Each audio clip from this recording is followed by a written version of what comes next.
Selamat datang di episode pertama Sahabat Cerita. Di sini, kami menghadirkan cerita-cerita pendek yang terinspirasi dari kehidupan nyata. Kisah-kisah ini dirangkai dengan penuh emosi dan makna, agar kita bisa belajar dari pengalaman orang lain, mengambil hikmah dari hal baik, dan menjadikan hal buruk sebagai pelajaran berharga. Dalam episode perdana ini, kami membawakan sebuah kisah penuh perjuangan, pengorbanan, dan keteguhan hati seorang perempuan. Ini adalah cerita tentang Hanum, seorang istri yang menjalani kehidupan bersama suami dengan banyak sifat buruk. Bagaimana Hanum menghadapi tantangan ini? Apa yang membuatnya tetap bertahan? Dan pelajaran apa yang bisa kita ambil dari perjalanan hidupnya? Mari kita dengarkan bersama, hanya di Sahabat Cerita. Sebuah tempat di mana cerita menjadi cermin kehidupan. Hanum. Perjalanan dari luka menjadi kekuatan. Halo, sahabat cerita. Pernahkah kalian mendengar kisah tentang seorang wanita yang terlalu baik, terlalu lembut, hingga dunianya diwarnai luka karena cintanya sendiri?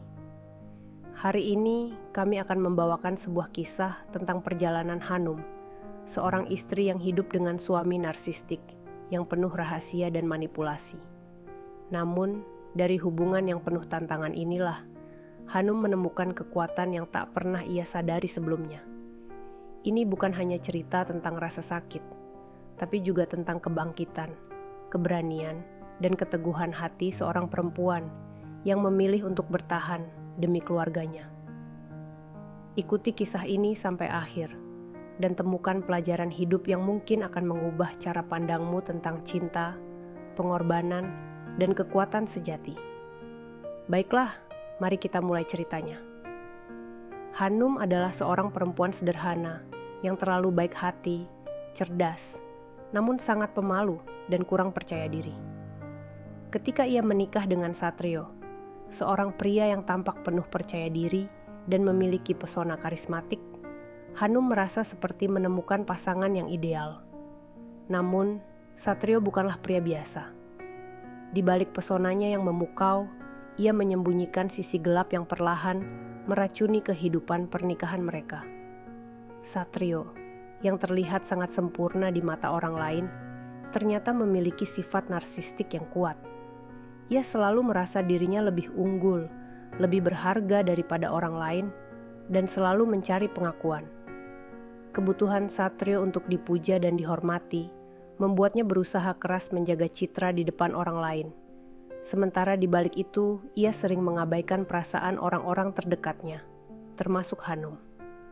Hanum, kamu pintar, tapi itu tidak ada artinya kalau kamu tidak bisa mencari uang seperti aku. Aku yang menanggung semua ini. Kamu cuma numpang hidup, ujar Satrio suatu hari, menghinanya dengan kata-kata yang menusuk. Pernikahan mereka semakin dipenuhi oleh ketegangan dan kontrol emosional. Satrio sering memanipulasi Hanum dengan cara yang sangat halus namun merusak. Ia memiliki kebiasaan gaslighting yang membuat Hanum meragukan dirinya sendiri. Setiap kali Hanum mengungkapkan perasaannya, Satrio akan dengan mudah membalikkan keadaan. Apa yang kamu katakan itu tidak benar, Hanum. Kamu pasti salah ingat, ujarnya sambil tersenyum dingin, meskipun Hanum tahu persis apa yang ia dengar. Hanum merasa terjebak dalam hubungan yang semakin sulit. Satrio juga sangat pelit, tidak hanya terhadap Hanum, tetapi juga terhadap dirinya sendiri. Meski ia memiliki pekerjaan yang cukup baik, gaya hidupnya yang tidak teratur dan disiplin membuat keuangan mereka berantakan. Ia sering terlambat membayar tagihan, meskipun tidak ragu untuk membelanjakan uang untuk barang-barang yang hanya meningkatkan citranya di mata orang lain. Namun, yang lebih aneh lagi adalah kebiasaan Satrio yang sangat tertutup dan penuh rahasia. Setiap kali Hanum ingin memeriksa ponsel Satrio, ia akan dengan tegas berkata, "Jangan sentuh ponselku, Hanum. Itu privasiku." Semua alat elektronik di rumah mereka, dari ponsel hingga laptop, dilindungi oleh kata sandi yang hanya Satrio yang tahu. Hanum bahkan tidak tahu bagaimana cara membuka perangkat-perangkat tersebut. Setiap kali Hanum merasa curiga, Satrio dengan mudah mengalihkan perhatian atau menuduhnya terlalu posesif dan mencurigakan. Pada awal-awal pernikahan, Hanum merasa cemburu. Ponsel Satrio sering berdering, dan meskipun ia tidak tahu siapa yang menghubunginya, Hanum mulai merasa ada yang tidak beres. Suatu ketika, Hanum melihat Satrio berbicara manis di telepon, tersenyum dan tertawa. Namun ketika Hanum bertanya siapa yang menelepon, Satrio hanya menjawab dengan dingin, "Bukan urusanmu, Hanum." Hanum merasa cemburu dan mulai mencurigai bahwa Satrio memiliki hubungan dengan wanita lain. Ia sering merasa terasing dan terkucilkan dalam pernikahannya. Namun, seiring berjalannya waktu, Hanum mulai menyerah pada perasaan cemburunya. Ia sadar bahwa ia tidak akan bisa mengubah Satrio dan mencoba untuk pasrah. Cinta yang dulu ada kini memudar, digantikan oleh rasa hampa yang semakin dalam. Ia tidak lagi mencari perhatian dari Satrio, yang ia tahu hanya akan membuatnya terluka lebih dalam. Tidak ada gunanya lagi cemburu, pikir Hanum. Aku sudah terlalu lelah. Namun, meskipun cinta antara mereka telah pudar, Hanum tidak pernah berhenti berusaha menjadi ibu terbaik bagi anak-anak mereka, Arya dan Kirana. Setiap langkah yang ia ambil, setiap keputusan yang ia buat adalah demi anak-anak. Ia bertekad untuk menjaga keseimbangan dan memberikan kehidupan yang terbaik bagi mereka, meski hidupnya sendiri terasa hampa dan terkekang. Satrio semakin merasa kehilangan kendali atas Hanum.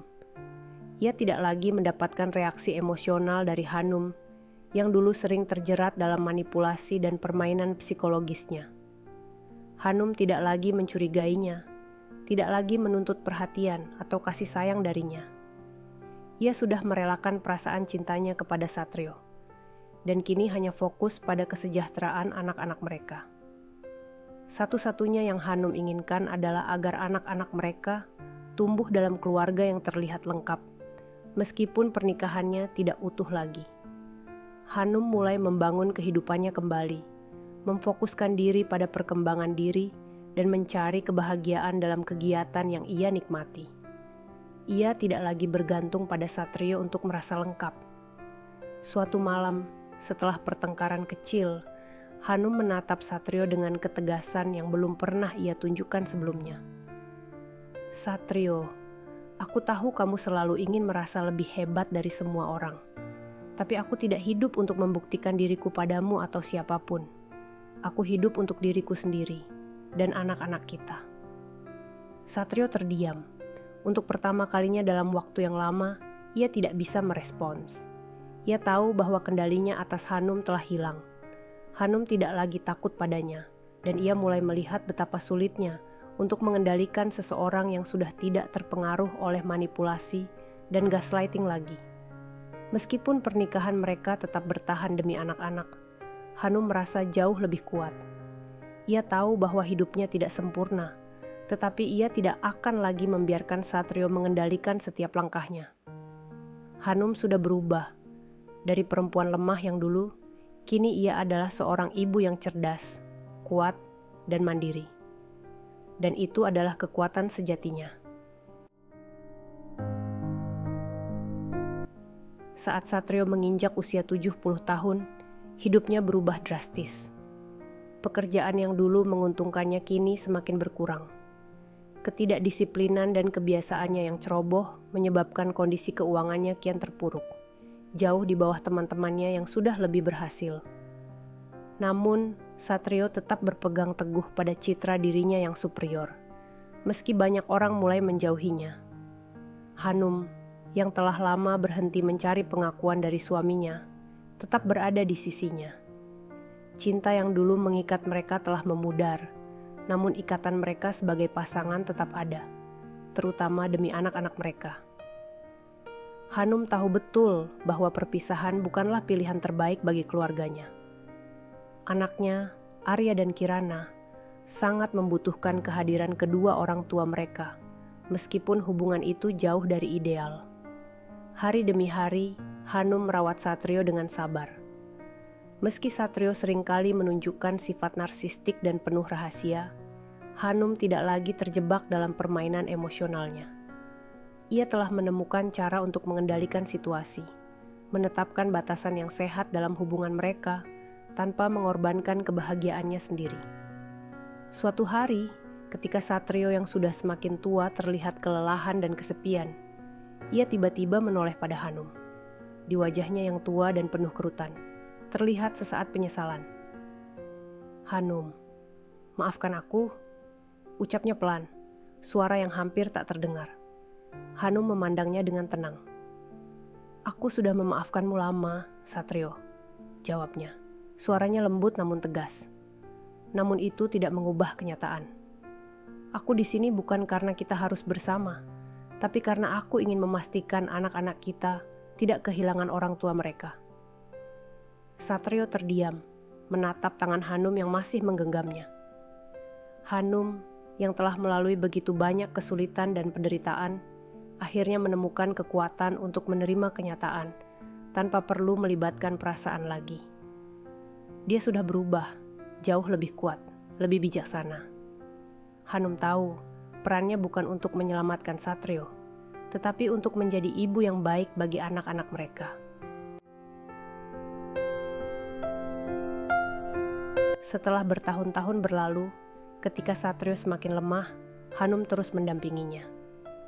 Tanpa cinta, tanpa keinginan untuk mengubahnya, Hanum tetap ada di sampingnya. Ia menjaga Satrio di masa-masa terakhir hidupnya, dengan penuh ketenangan, bahkan saat Satrio akhirnya jatuh sakit, dan tidak bisa lagi mengurus dirinya sendiri. Saat Satrio meninggal, Hanum merasa tidak ada lagi yang perlu dia sesali. Ia telah menjalani hidupnya dengan cara yang penuh integritas. Tidak ada penyesalan, hanya rasa syukur karena ia mampu mengatasi segala rintangan yang datang. Satrio mungkin telah pergi, namun yang paling penting baginya adalah anak-anaknya yang tumbuh menjadi orang-orang yang kuat, berani, dan penuh cinta. Pada akhir hayatnya, Hanum tidak hanya menemukan kekuatan dalam dirinya sendiri, tetapi juga dalam perannya sebagai ibu yang penuh kasih. Ia adalah seseorang yang meninggalkan dunia dengan senyuman. Ia tahu bahwa ia telah menjadi versi terbaik dari dirinya sendiri, bahkan setelah bertahun-tahun menemani Satrio yang penuh dengan drama dan manipulasi. Meskipun perasaan cinta sudah lama hilang, ia masih bisa memberikan cinta yang tak terbatas kepada anak-anaknya dan meneruskan hidup dengan kebijaksanaan yang telah ia kumpulkan selama bertahun-tahun. Demikianlah kisah ini berakhir. Dari sini kita dapat mengambil hikmah dari kisah Hanum dan Satrio. Setiap hubungan memiliki tantangan, dan kisah Hanum mengajarkan kita beberapa pelajaran penting. 1. Ketangguhan adalah pilihan. Hanum adalah bukti bahwa seseorang dapat bangkit dari situasi sulit. Ketika hidup tidak memberikan kenyamanan, ia memilih untuk menjadi kuat demi dirinya sendiri dan anak-anaknya. Ini menunjukkan bahwa kekuatan sejati seringkali lahir dari penderitaan yang berhasil kita atasi. 2. Cinta. Harus sehat cinta dalam pernikahan seharusnya membangun, bukan menghancurkan. Ketika cinta menjadi alat untuk kontrol dan manipulasi, hubungan itu membutuhkan evaluasi dan keberanian untuk berubah. 3. Pasrah. Bukan berarti lemah keputusan Hanum untuk tetap bersama Satrio bukanlah karena ia lemah, tetapi karena ia memiliki visi lebih besar untuk anak-anaknya. Namun, ia tidak membiarkan dirinya kehilangan jati diri. Ia mengatur batasan dan memilih menjadi pengendali dalam situasi sulit. 4. Belajar dari orang yang melukai. Dari Satrio, kita belajar apa yang seharusnya dihindari dalam hubungan. Egoisme, manipulasi, dan kontrol. Namun, kehadirannya juga membentuk Hanum menjadi pribadi yang lebih bijak, lebih kuat, dan lebih berdaya. Pentingnya rasa syukur dan kesabaran hidup dengan seseorang seperti Satrio membutuhkan kesabaran yang luar biasa.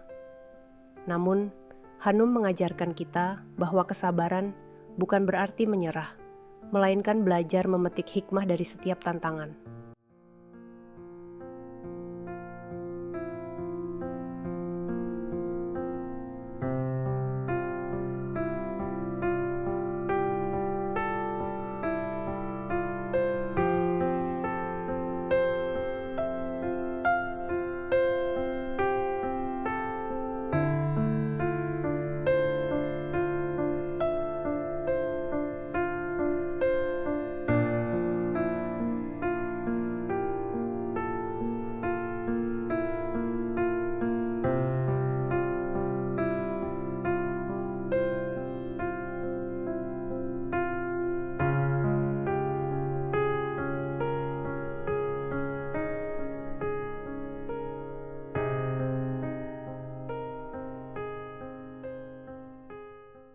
Demikianlah kisah Hanum.